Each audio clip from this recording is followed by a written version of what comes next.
Rival forces in Sudan have agreed to a 72-hour nationwide ceasefire, according to Secretary of State Antony Blinken.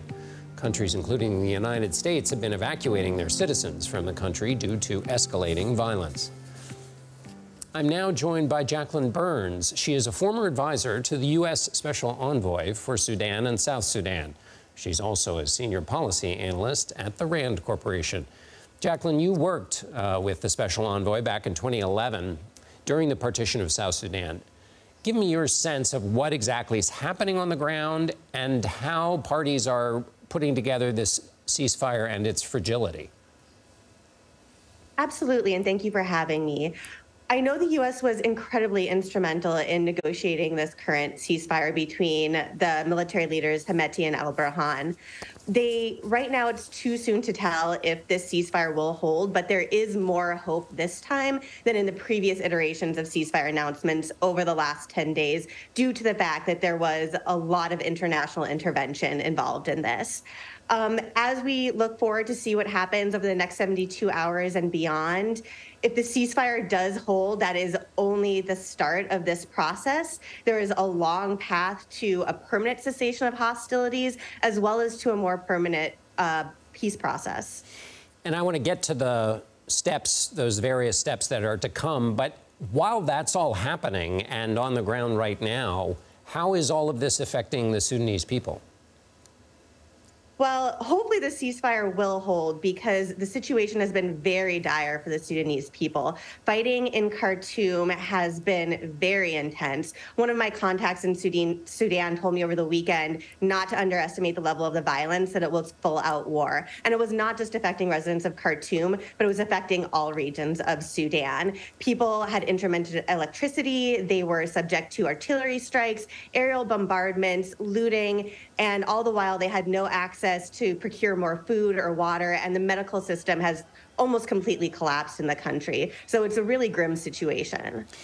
As context for the next part of our discussion about the situation in Sudan and how it improves in those various stages you alluded to, you wrote a piece in the New York Times titled "The Violence in Sudan is Partly Our Fault." What did you mean by that?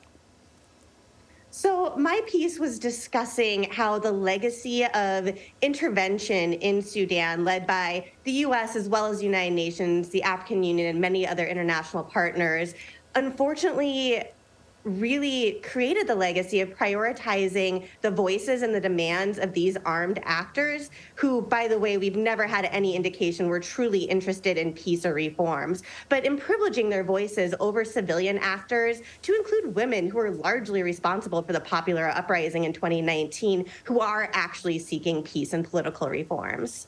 So walk me through the steps then, because on the one hand, you have to engage with the violent actors and prioritize their voice at least enough to get them to stop shooting each other, and then make that tricky transition from having calmed the violence to then basically taking power away from them to give it to people who are more interested in a more durable solution. How do you manage that?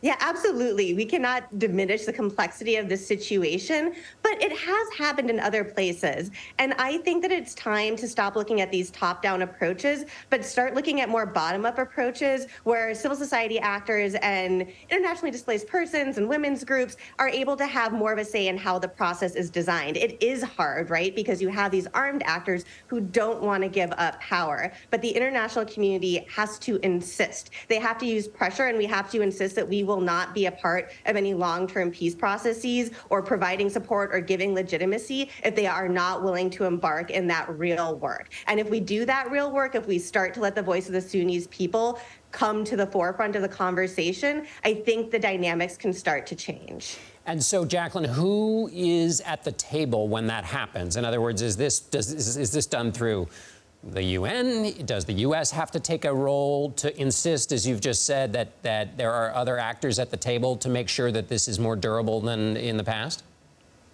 if the international community, including the U.S. and the UN, are going to facilitate negotiations, they absolutely have to take a role in it. We've seen this work in other parts of the world in different ways. We've seen it work where there were grassroots movements that were just supported by the international community, and we've also seen it the other way where the international community helped foster and facilitate those more local conversations to bring them into the national conversation. So it could work either way, but yes, the international community is very involved in these negotiations right now, and they do have to insist and they do have to work to facilitate this in one way or another.